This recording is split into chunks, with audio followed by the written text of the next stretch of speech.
नमस्कार दोस्तों, जय हिंद। तो आप सभी जानते हैं कि नवंबर मंथ में आपका टेट आने वाला है, तो उसके लिए हमने अभी आपके लिए ऑनलाइन और ऑफलाइन कोर्सेज़ को शुरू किया है।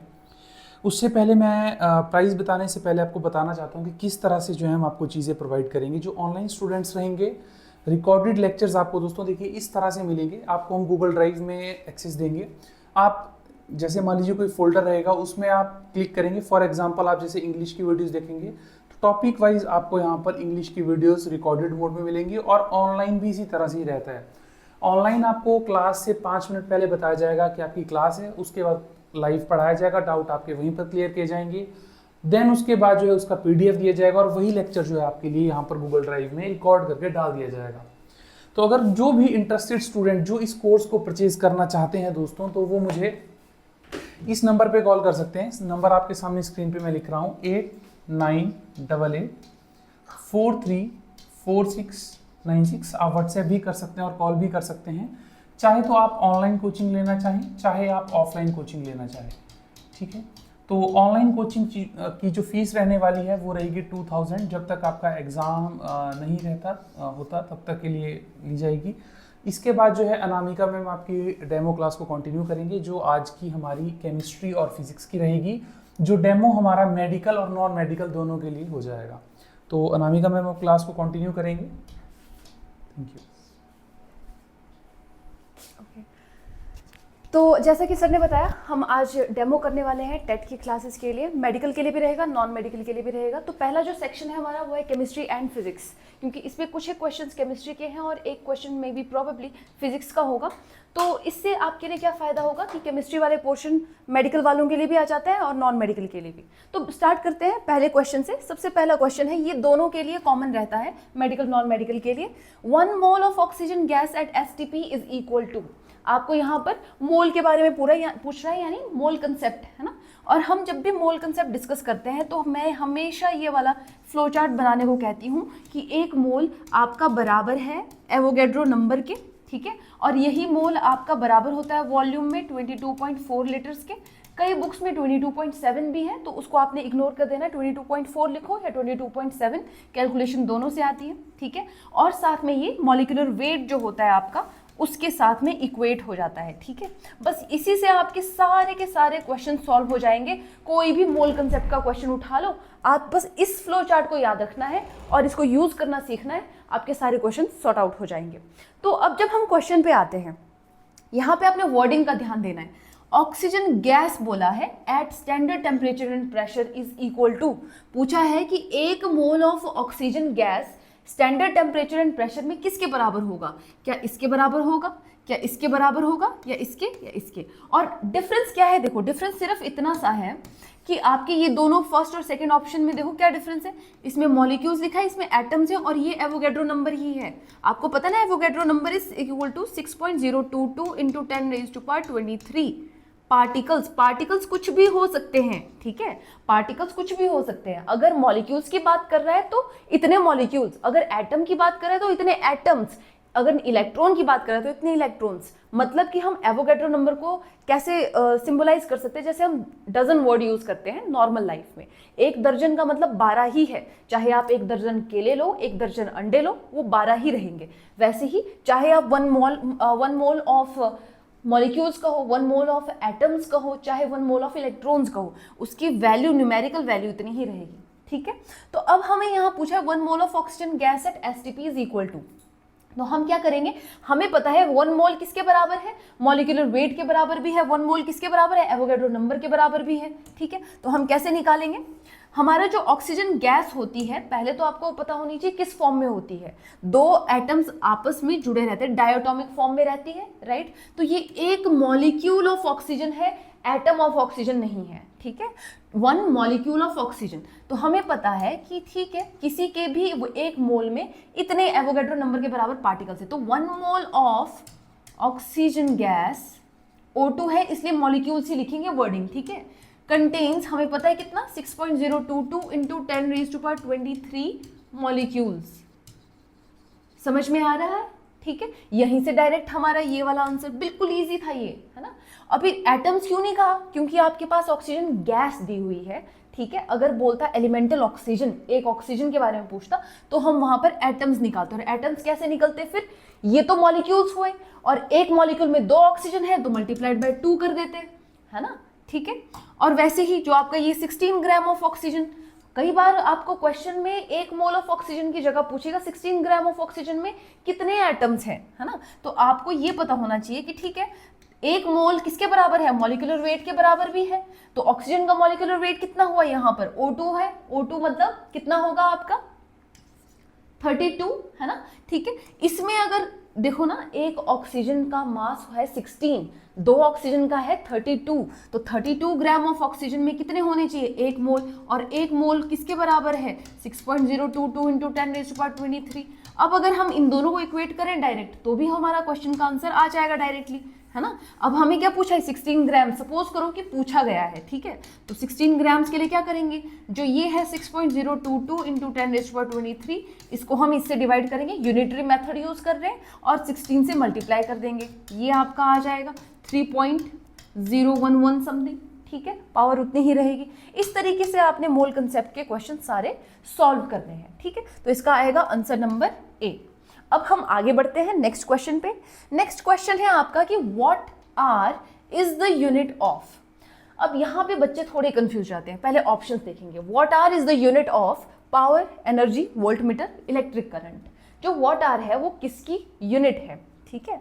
तो पहले आपको इनके फॉर्मूलेस पता होने चाहिए, ठीक है। चलो फॉर्मूले से पहले हम देख लेते हैं व्हाट आर है क्या। जब भी हम वॉट की बात करते हैं ना, आप जब भी अगर आप जाते होंगे मार्केट और बल्ब वगैरह कभी खरीदा होगा आपने, तो आप नोटिस करोगे 60 वॉट्स, 10 वॉट का बल्ब, 100 वॉट का बल्ब, 60 वॉट का बल्ब, है ना। तो वहाँ पर क्या यूज़ हो रहा है, वॉट यूज़ हो रहा है। ये वॉट क्या शो करता है, ये शो करता है पावर, ठीक है। तो पावर को शो करने का जो ऐसा यूनिट जो है पावर के लिए, दैट इज वॉट। तो ऐसा यूनिट्स बहुत इंपॉर्टेंट है, आपने याद कर लेने हैं। बट यहाँ पर क्या है, वॉट आर, मतलब वॉट के साथ क्या लग गया है, आर लग गया है। आर क्या है, टाइम है ना। तो आर के साथ टाइम लग गया, मतलब वॉट के साथ टाइम लग गया, पावर के साथ टाइम मल्टीप्लाई हो रही है। तो हमें कैसे पता चलेगा कि वॉट आर क्या है, पावर तो नहीं है, क्योंकि पावर का फॉर्मूला क्या होता है, वर्क पर यूनिट टाइम, है ना। इसको हम या तो जूल्स पर सेकेंड लिखते हैं, या तो इसको वॉट लिखते हैं, ठीक है। और पावर की यूनिट्स, और भी मुझे कुछ याद आ रहा है, पावर की यूनिट एक होती है बहुत इंपॉर्टेंट, हॉर्स पावर। तो 1 horse power is equal to 746 watts. या तो कैपिटल W लिखो वॉट के लिए, या तो फिर स्मॉल में सब कुछ वॉट, ठीक है। जेम्स वॉट के नाम से इसको यूनिट को नाम दिया गया है, दिस इज, है ना। ये पावर का है। तो वॉट आर तो पावर का नहीं है भाई ऐसा यूनिट, इसको डिस्कार्ड कर देंगे। नेक्स्ट पे आएंगे एनर्जी।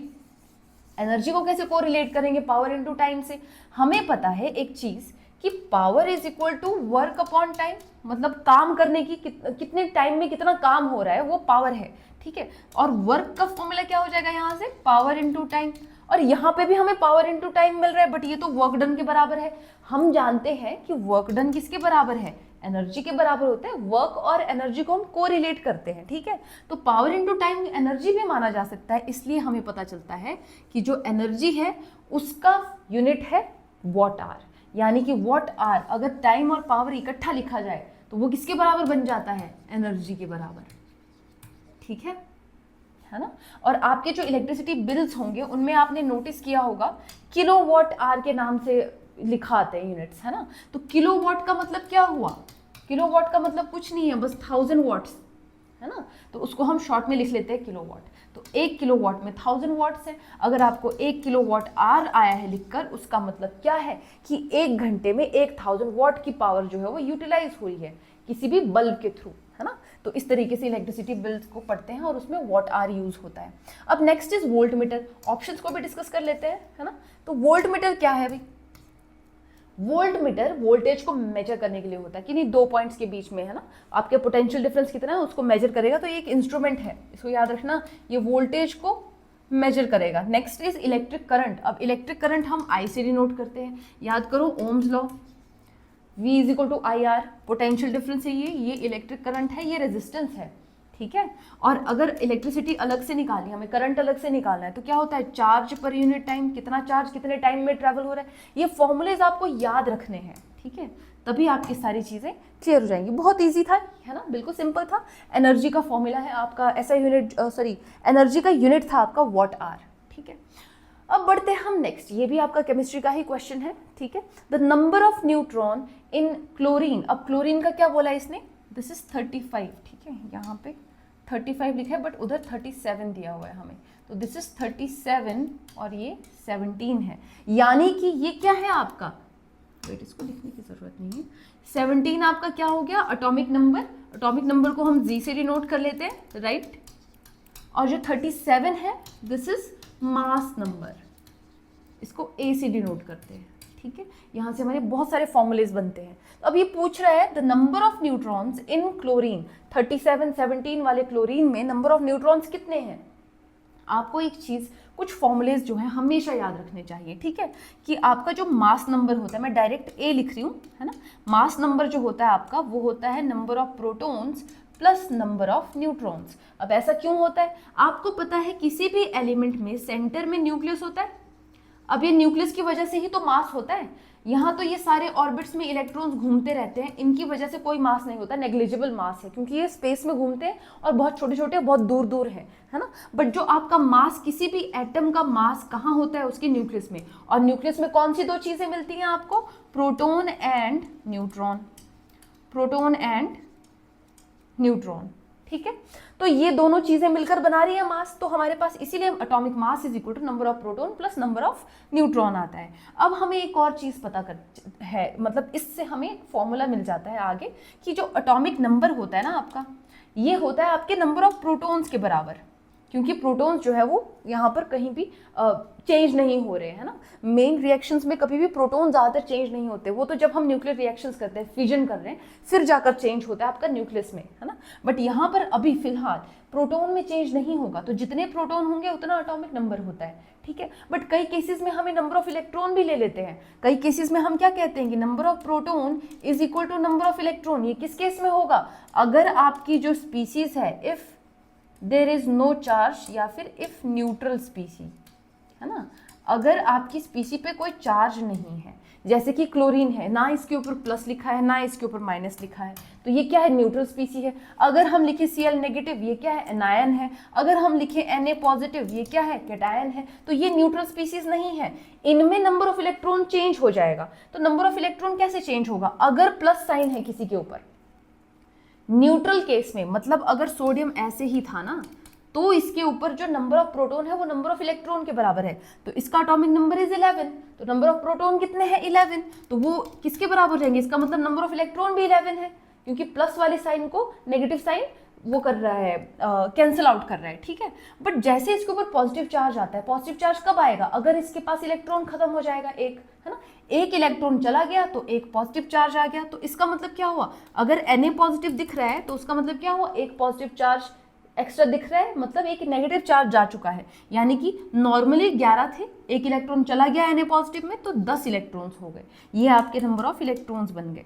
इस तरीके से हम नंबर ऑफ इलेक्ट्रॉन्स भी फाइंड आउट करते हैं। जैसे यहाँ क्लोरीन से नेगेटिव है ना, तो अगर हम नॉर्मल क्लोरीन की बात करें तो इसमें प्रोटॉन्स एटॉमिक नंबर 17 है, atomic number is equal to number of proton, मतलब नंबर ऑफ प्रोटॉन भी 17 है। बट अगर ये स्पीशीज न्यूट्रल है, यहाँ पे कोई चार्ज नहीं है, तो ये किसके बराबर हो जाएगा, नंबर ऑफ इलेक्ट्रॉन भी हमारे 17 ही है।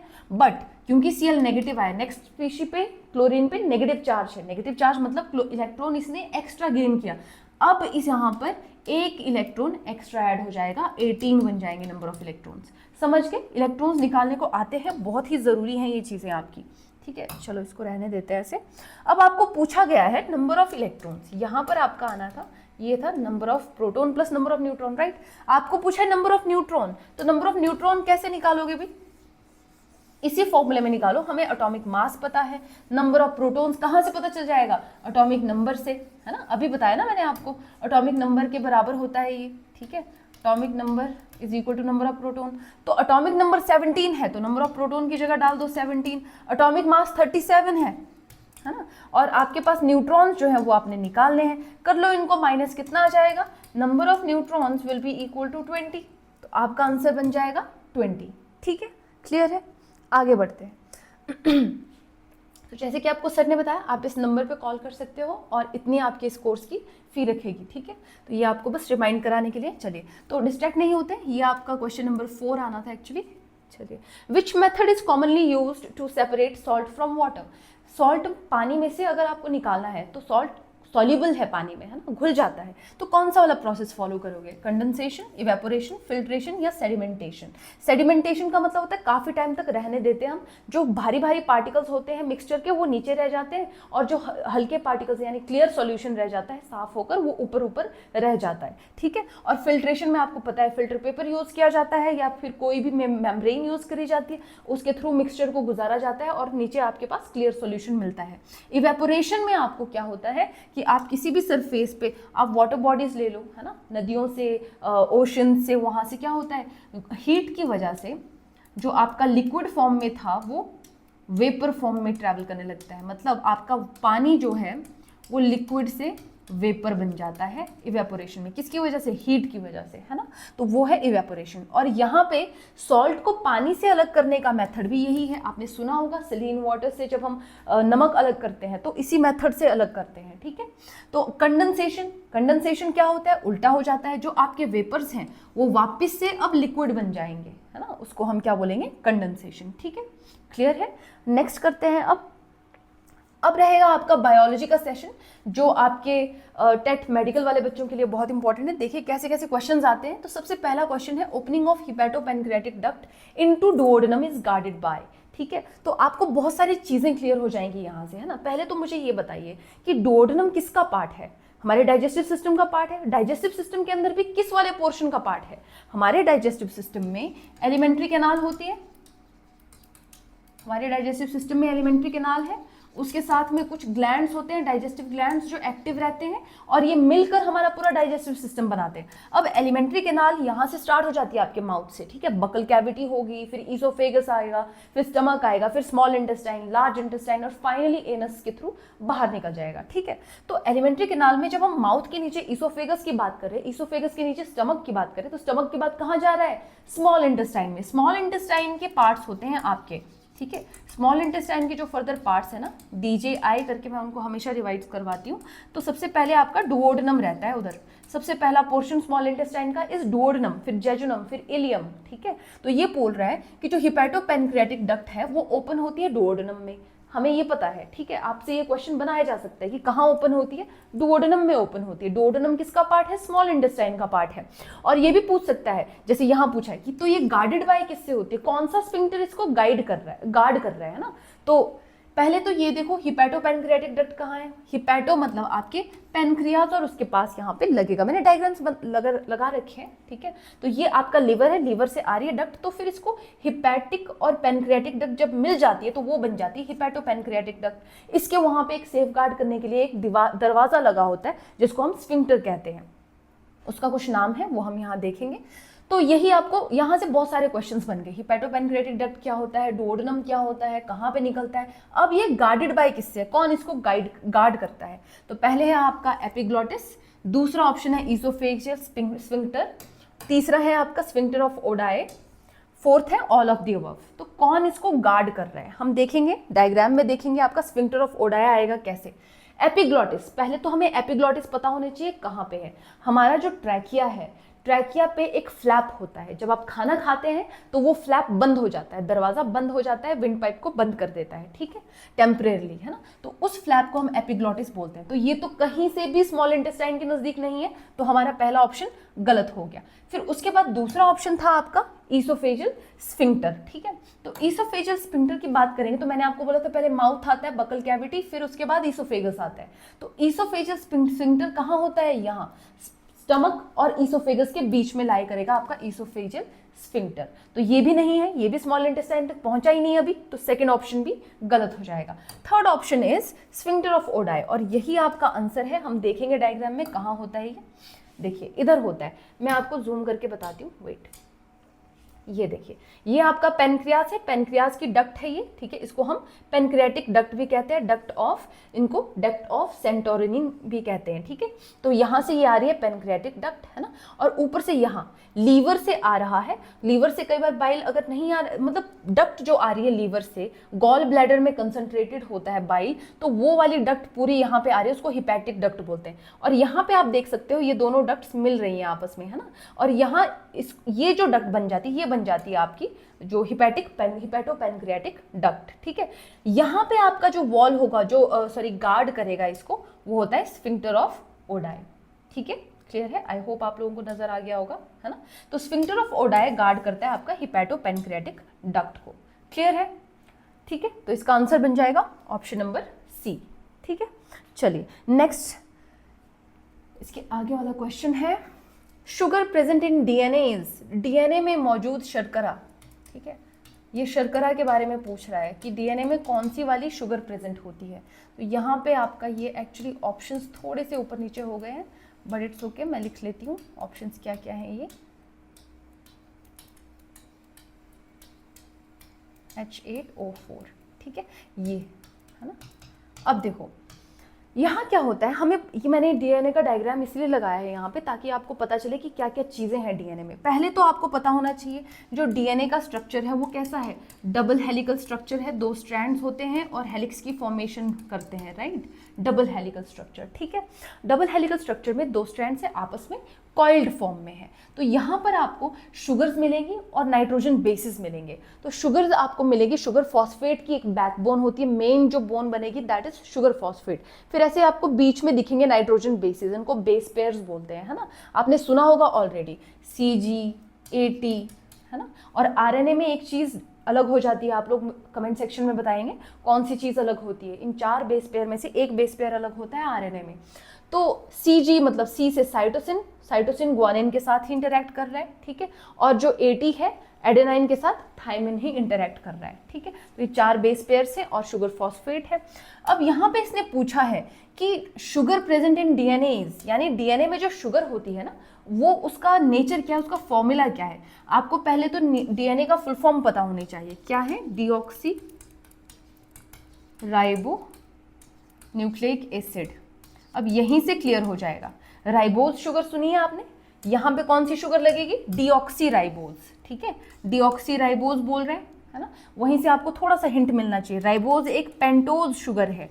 पेंटोज शुगर का मतलब होता है कार्बन आपके पास 5 होंगे, और जब भी हम जनरल फॉर्मूला निकालते हैं ना किसी भी शुगर का तो CnH2nOn लिखते हैं, बट यहाँ पर डीऑक्सी राइबोज है, ठीक है। तो यहाँ पर क्या हो जाएगा, ये एक्चुअली मैंने ऑप्शन यहाँ 4 आया है और इधर भी 4, ठीक है। तो C5H10O4 आता है इधर, डीऑक्सी राइबोज, है ना। तो उससे आपको याद रखने में इजी होगा, एक ऑक्सीजन कम होगा इसमें, ये स्ट्रक्चर रहता है, ठीक है। देखिए, तो ये आपका फॉस्फेट ग्रुप होगा, डीऑक्सीराइबोज शुगर है बीच में, और साथ में ये बेस पेयर्स जो हमने साइटोसिन, एडेनाइन, गुआनिन, थायमिन ये सब देखा था वो है, ठीक है। तो ये जो डीऑक्सीराइबोज शुगर है ना, इसको हमने अलग से निकाल कर यहाँ स्टडी किया है कि इसमें कितने होते हैं, इसमें 5 कार्बन्स हैं, 10 हाइड्रोजन है और 4 ऑक्सीजन होते हैं, ठीक है। आप कैलकुलेट कर लो चाहे, ठीक है। तो यहाँ पे आपकी ये कार्बन है 1 2 3 4 5 कार्बन्स, और हाइड्रोजन है 10 1 2 3 4 5 6 7 8 9 10, यहाँ पे हाइड्रोजन है, लिखे नहीं है इन्होंने हाइड्रोजन, बट ये हाइड्रोजन की जगह है, ठीक है। और उसके बाद बोला है ऑक्सीजन 4 होती है, एक ऑक्सीजन आपकी सेंटर में रिंग में आ जाती है, ठीक है, बाकी एक ऑक्सीजन इधर है, एक ऑक्सीजन इधर है, और एक हाइड्रोक्साइल ग्रुप के पास है, OH ग्रुप के पास, ठीक है। तो ये याद रखना है आपने स्ट्रक्चर। डीएनए में पेंटोज शुगर मिलेगी आपको, बट कौन सी, डीऑक्सी राइबोज, है ना, इसमें एक ऑक्सीजन कम होगी, C5H10O4। तो आपका ऑप्शन नंबर क्या बन जाएगा यहाँ पे, option number C is correct, C5H10O4, clear है। अब बढ़ते हैं हम आगे, लास्ट हमारा क्वेश्चन है आज का बायो के सेशन में, which of the following are known as friends of farmers. बहुत ईजी, देखो बायो में क्या होता है ना, कई बार क्योंकि हम इसको बहुत बार पढ़ते रहते हैं ऐसे क्वेश्चंस को, तो इजी क्वेश्चन भी डाल देते हैं वो कुछ एक, है ना। तो जैसे ये क्वेश्चन है बहुत ईजी है, फ्रेंड्स ऑफ फार्मर्स कौन कहलाते हैं, अर्थवॉर्म्स कहलाते हैं, राइट। इसीलिए मैंने यहाँ पिक्चर नहीं डाली अर्थवॉर्म की, ठीक है। ये आपकी लीच है और ये आपका ग्रास हॉपर है है ना। अगर आपको याद भी नहीं रहा है, देखो ऑल ऑफ द अबव भी लिखा हुआ है, बट आपको पता होना चाहिए कि लीच तो उल्टा पैरासाइट की तरह बिहेव करती है, राइट। तो ये फ्रेंड्स ऑफ फार्मर्स नहीं कहला सकती। तो earthworms are called the friends of farmer, ठीक है। तो आज के डेमो क्लास के लिए बस इतना ही। हमारे साथ जुड़े रहेंगे आप। अगर आपने कोर्स खरीदना है, कुछ भी करना है, जैसे आपको सर ने बताया आप वैसे वैसे करेंगे। तो that's it for this session. Thank you so much for watching.